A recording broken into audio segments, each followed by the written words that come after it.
We talk a little bit, though, about, so from the Hillary Clinton standpoint, they're saying, look, setting aside this issues from this past week, she's released more health information than Donald Trump has, and she's released more tax information, and they're saying, shouldn't the focus be on Donald Trump and what he hasn't said about these things? Yeah, and I think there is, some of the focus has shifted to him, and I think there is some political pressure on him, and I think they felt it to produce more information. I mean, the fact is that, they do share something in common, which is that they're very old for, historically speaking, to be major party presidential nominees. And so in that sense, it's potentially an issue for both of them. All right. And in the past week or so, it seems like Donald Trump has been doing a little better on the campaign trail in terms of, better polling numbers in Ohio. Doesn't seem to have had the major gaffe in the past few days that's dogged him.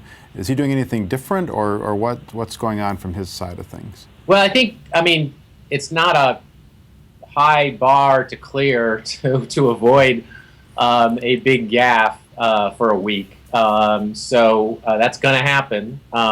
It may not happen. It may not last. But I think they're trying to.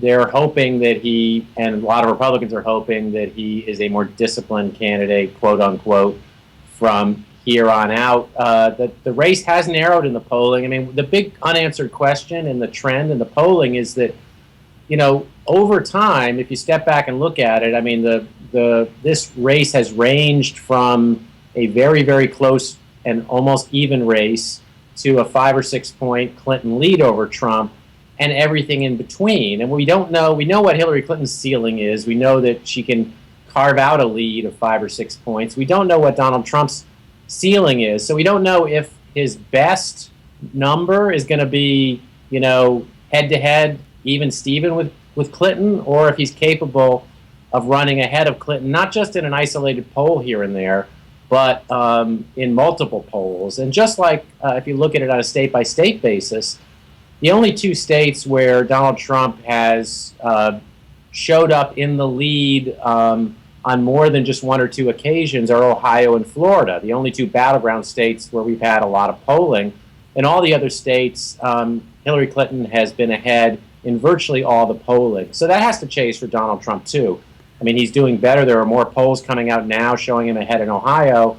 But until there is polling showing him more than occasionally in the lead in some of these other battleground states besides Ohio and Florida, he'll be disadvantaged in this race.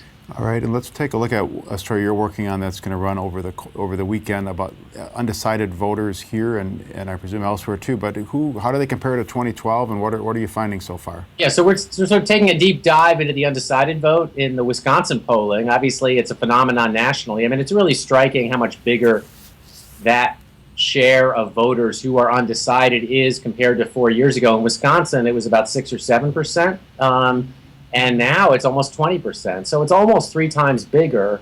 And the single biggest driver of that, of course, is the fact that the number of voters who dislike both candidates is far, far larger than it was 4 years ago. I mean, it's gone from being about 5% of registered voters to about 25% of registered voters. So that is a massive difference.